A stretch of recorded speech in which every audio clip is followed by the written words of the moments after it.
السلام علیکم دوستو، آئیے سنتے ہیں حضور خواجہ غریب نواز ہندوستان کس طرح آئے۔ اما بعد فاعوذ باللہ من الشیطان الرجیم بسم اللہ الرحمن الرحیم ان اللہ وملائکتہ یصلون علی النبی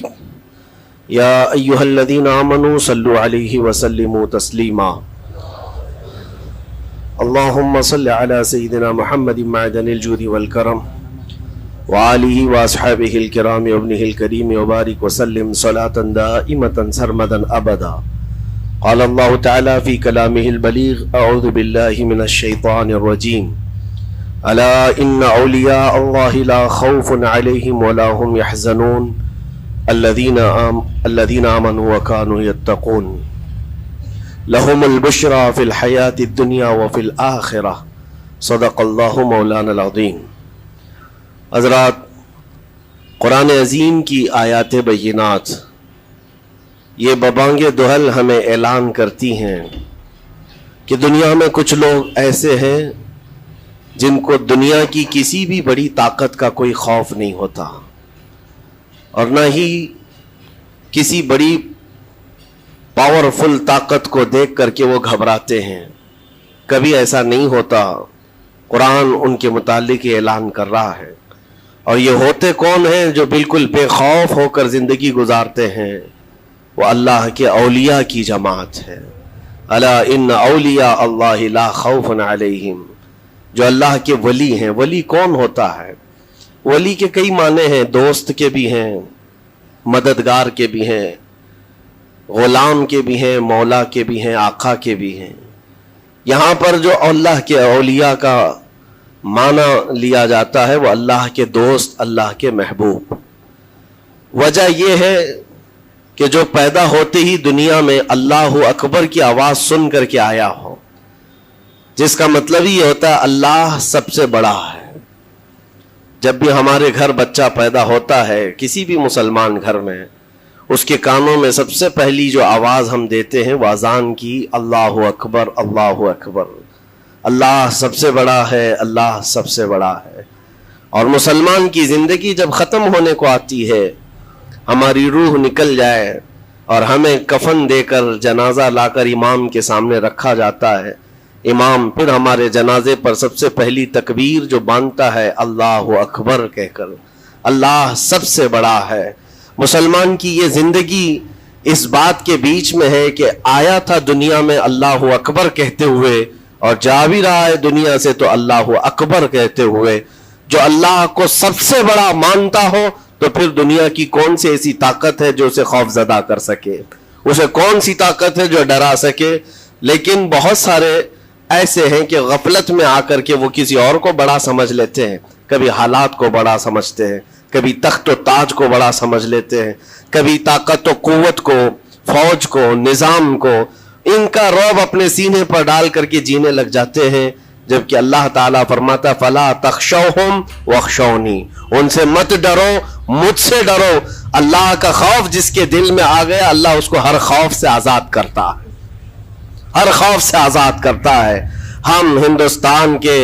جملہ مسلمان جتنے بھی ہیں، ایک مرد قلندر، مرد درویش، سیدی سرکار معین الدین حسن چشتی غریب نواز کے اس ہند میں رہتے ہیں۔ ظاہر سی بات ہے کہ ان کی سیرت ہم سب کے لیے ایک بہت بڑا مشعل راہ ہے، بہت بڑا نمونہ عمل ہے۔ آپ کو پتہ ہے غریب نواز کو ہند الولی کہا جاتا ہے۔ وجہ یہ ہے کہ ولی کا ہندوستان ہے، یہ نہیں ہے کہ ہندوستان کا ولی، بلکہ یہ پورا ہند ہی ولی کا ہے۔ دربار غریب نواز سے ہندوستان کو جوڑا گیا ہے، سلطان الہند بھی کہا گیا، سلطان الاولیاء بھی کہا گیا۔ لیکن جانتے ہیں ان کے آنے کا راستہ اتنا پیچیدہ تھا۔ وہ سن 583 کی بات تھی، 583 ہجری چل رہی تھی، جب آپ حرم کعبہ سے نکل کر مدینہ طیبہ جا رہے تھے۔ اس وقت آپ کی عمر تقریباً 45 سال کے آس پاس کی تھی۔ نہایت ہی عبادت گزار، تقوی شعار، 20 سال اپنے پیر و مرشد کی خدمت کر کے وہ حرم کعبہ میں پہنچے تھے۔ 20 سال کے بعد جب مسجد نبوی میں گئے تو عجیب سی کیفیت تھی۔ سلام کیا رسول پاک صلی اللہ علیہ وسلم کے دربار میں تو جواب قبر انور سے یہ آیا وعلیک السلام یا معین الدین شیخ البر والبحر، اے معین الدین تجھ پر میری سلامتی ہو، اللہ کی سلامتی ہو جو خشکیوں کا بھی اور تریوں کا بھی تجھے امام بنایا گیا ہے۔ اور آواز یہ نبی کریم صلی اللہ تعالی علیہ وسلم کے دربار سے سننے والی آواز تھی۔ آپ گھبرائے تھے، تھوڑا سا سراسیمگی تھی، یہ ہندوستان کی طرف اشارہ کر کے میرے آقا صلی اللہ تعالی علیہ وسلم نے فرمایا تھا کہ تجھے ہند کی ولایت دی جاتی ہے۔ اس وقت تک سرکار غریب نواز کو نہ ہندوستان آنا کبھی ہوا تھا، نہ ہندوستان کے علاقوں کو آپ نے کبھی دیکھا تھا، کیونکہ سجستان جو یہاں سے کافی دور ہے، افغان کے قریب ایک علاقہ سنجر جہاں پر آپ کی ولادت ہوئی، وہاں سے نکل کر کے آپ نیشاپور میں آباد رہے، اس کے بعد 40 سال کے بعد حرم کعبہ اور حرم مدینہ میں رہے، لیکن اچانک یہ بات کہ تمہیں ہند کی ولایت دی جاتی ہے ایک تعجب والی بات ہے، نئی جگہ پر بھیجا جا رہا ہے۔ آپ دوبارہ شام میں نبی پاک صلی اللہ علیہ وسلم کے دربار میں حاضر ہوئے اور سلام پیش کرنے کے بعد، کیونکہ یہ خوشی کی بات تو سب کے لیے تھی کہ ہندوستان کو اللہ تعالیٰ ایک عظیم ولی بھیج رہا ہے، لیکن جس کو بھیجا جا رہا ہے وہ بے قرار تھا، بے چین تھا، کیونکہ نہ راستے پتہ ہے، نہ ملک کے حالات معلوم ہیں۔ بارگاہ مصطفیٰ صلی اللہ علیہ وسلم میں دوبارہ جب حاضری ہوئی، عرض کیا آقا آپ کا حکم، اس کی تعمیل کے لیے بندہ حاضر ہے، لیکن نہ یہ فقیر ہندوستان کے راستے دیکھا ہے، نہ وہاں کے حالات معلوم ہے۔ حضور پاک صلی اللہ تعالی علیہ وسلم کے دربار میں یہ اپنی بپتا سنا رہے تھے، داستان غم سنا رہے تھے، غنودگی طاری آ گئی، یعنی نیند سی کیفیت آ گئی، اور بارگاہ رسول صلی اللہ علیہ وسلم میں ایک دیوار پر ٹیک لگا کر جیسے ہی آپ کی آنکھیں بند ہوئی، رسول کریم صلی اللہ علیہ وسلم تشریف لائے اور اشارہ فرما کر پورے ہندوستان کے نقشے آپ کے سامنے کھول کر رکھ دیے، اور پھر غریب نواز کو یہ بتایا بھی کس جگہ سے تمہیں سفر کرنا ہے، کیسے تمہیں جانا ہے اور کہاں تمہارا مسکن ہوگا۔ سرکار غریب نواز فرماتے ہیں اس ایک خواب میں میں نے رسول کریم صلی اللہ تعالی علیہ وسلم کے ہاتھ میں اجمیر کے پہاڑ بھی دیکھ لیے، وہاں کے قلعے بھی دیکھ لیے تھے جو موجود تھے، اور اس کے بعد پھر کس بات کا خوف ہے، کس بات کا ڈر ہے؟ جنہوں نے راستے بتائے ہیں وہ ہادی رسول، وہ ہادی عالم ہے، نبی پاک صلی اللہ علیہ وسلم آئے ہیں پوری کائنات کو راستہ دکھانے کے لیے، اور جنہوں نے غریب نواز کو ہند کا راستہ بتایا ہو، پھر ڈر کس بات کا؟ جب آپ بیدار ہوتے ہیں تو اپنے ساتھ 40 قطب اس اولیاء کرام کی جماعت لے کر مدینہ طیبہ سے سفر کے لیے نکلے تھے۔ میرے عزیزو اب بات یہاں آتی ہے، اسی لیے مدینہ طیبہ سے یہ پورا پلان ہوا ہے، مدینہ طیبہ سے بھیجا گیا ہے، مدینہ طیبہ سے پلیسمنٹ ہوا ہے، اسی وجہ سے آج تک تاریخ غریب نواز کو عطائے رسول کہتی ہے۔ عطائے رسول ہے، رسول اللہ کی عطا ہے، ہندوستان والوں کے لیے خاص عطا ہے میرے آقا صلی اللہ علیہ وسلم کی۔ جب وہ سفر کے لیے نکلے، سن 83 سے چلے تھے، تو یہاں ہندوستان پہنچتے پہنچتے آپ کو 87 یعنی 4 سال کا عرصہ لگ گیا تھا۔ 4 سال کے عرصے کے بعد آپ پہنچے میرے عزیزوں، نہ پلینوں کا سفر نہ جہازوں کا سفر کہ اڑ کر کے ادھر سے ادھر آ گئے، وہ تو پیدل قافلہ نکلا تھا، درویشوں کا قافلہ تھا، اور وہاں مدینہ طیبہ سے نکل کر بغداد پہنچے۔ بغداد میں اولیاء کاملین کی صحبت پائی، وہاں سے پھر نیشاپور، پھر اس کے بعد ہرات، اور افغان کے علاقے ہوتے ہوئے لاہور پہنچے۔ لاہور میں سرکار داتا گنج بخش عالم رحمت اللہ تعالی علیہ کے دربار میں چلہ کشی فرمائی، وہاں سے دلی پہنچے۔ یہاں یہ پورا جو راستہ ہے 4 سال کا میرے عزیز و تاریخ میں ہے، سرکار غریب نواز جس راستے سے چلتے جاتے تھے، جو کافر یا مشرک بھی دیکھتا وہ دائرہ اسلام میں داخل ہو جاتا نا۔ نور الہی، نور وحدت کا ٹکڑا آپ کی جبین اقدس پر ایسا چمکتا تھا کہ لوگ جو آتے وہ پھر آپ کی صحبت سے دور کوئی جاتا نہیں تھا۔ دلی میں جہاں آپ آئے، یہ ایک عجیب اتفاق ہے، اس وقت کھانڈے راؤ ایک بڑا راجہ تھا، اس کا قلعہ تھا، اس کے سامنے ہی آپ نے پڑاؤ ڈال لیا۔ سرکار غریب نواز رضی اللہ تعالیٰ عنہ کی یہ داستان، یہ تاریخ، وہاں پر آپ نے اپنا پڑاؤ ڈال لیا، اور ان بت پرستوں کے لیے ایک بڑا پیچیدہ مسئلہ تھا کہ ایک درویش آیا ہے، ایک بات میں آپ کو بتاؤں، یہ جو تعصب آج پھیلا ہوا، یہ زہر پھیلا ہوا، یہ آج کا نہیں ہے، یہ باپ داداؤں کے پشت میں بھی ان کے موجود رہا ہے۔ اسلام اور مسلمانوں کے خلاف زہر مشرکین کے دلوں میں یہ بہت پرانی چیز ہے، نئی نہیں ہے، بہت پرانی چیز ہے۔ تعصب دلوں کے اندر کڑھن رکھنا اور کبھی ایکسپٹ نہ کرنا، یہ سرکار غریب نواز جس دن ہند میں قدم رکھ رہے اسی دن سے آپ نے اس کو فیس کیا ہے، اسی دن سے آپ نے اس کو دیکھا ہے۔ اور وہاں پر کھانڈے راؤ کی جماعت نے بہت کوششیں کی کہ یہ دلی میں داخل ہوا، یہیں سے ان کو ختم کر دیا جائے، نکال دیا جائے، لیکن عجیب اتفاق یہ ہے کہ یہ جو جماعت آئی تھی سرکار غریب نواز کے ساتھ، نہ ان کے ہاتھوں میں تلوار ہے، نہ بھالے ہیں، نہ چاقو ہے، نہ چھری ہے، یہ تو گدڑیاں پہنی ہوئی درویشوں کی جماعت تھی،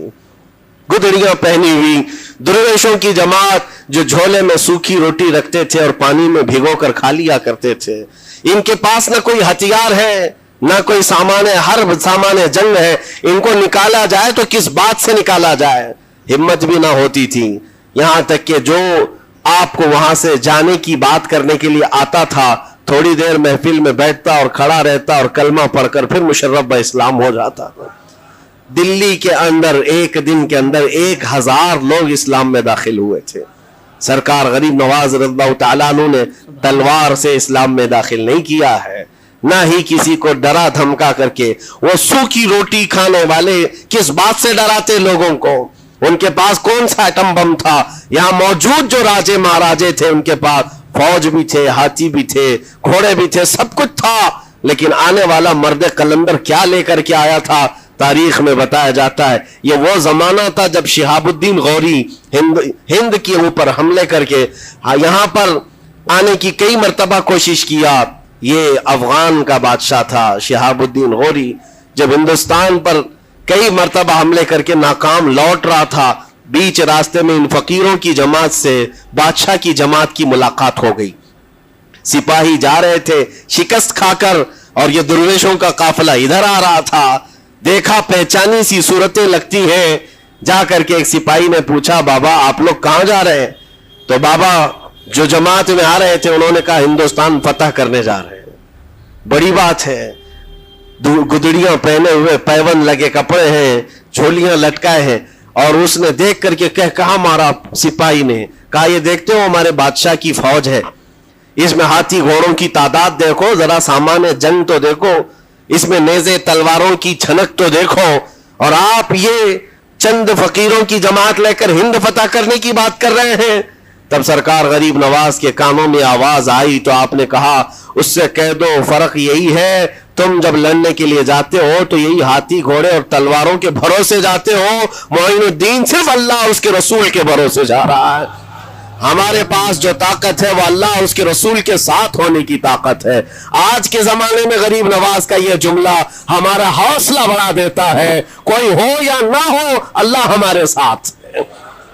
اللہ ہمارے ساتھ ہے، حالات جتنے بھی بدلتے جائیں، لیکن میرے عزیزو اللہ حی و قیوم ہر چیز کو دیکھ رہا ہے، اس سے کوئی چیز غافل نہیں ہے۔ بعض لوگوں نے یہ شوشے چھوڑنا شروع کر دیے کہ اب ان کا مستقبل کیا ہوگا، اب ان کا فیوچر کیا ہوگا، نئی حکومتیں آئیں گی، نیا نظام آئے گا، اب تمہاری نہ مسجدوں کی خیر ہے، نہ میناروں سے آواز آئے گی، نہ تمہاری اذانوں کا اور نہ ہی تمہارے نمازوں کا کچھ فیوچر ہے۔ یہ سب باتیں ان لوگوں کے ذریعے سے آ رہی ہے جو کسی کے فضلہ خار ہیں یا کسی کے الیکشن کے پیسے کھائے ہوئے لوگ ہیں۔ میں کہتا ہوں جو سچا مومن ہے وہ اس بات پر عہد کرتا ہے، کربلا کی سرزمین پر بھی اذان کی آواز بند نہ ہو سکی تھی، جہاں بہتا خون بھی بتا رہا تھا اسلام زندہ ہوتا ہے ہر کربلا کے بعد۔ آج بھی حالات اگر ہمارے موافق نہیں ہے تو میرے عزیزوں نسلوں میں کوئی تو آئے گا جو صلاح الدین بن کر کے ابھرے گا،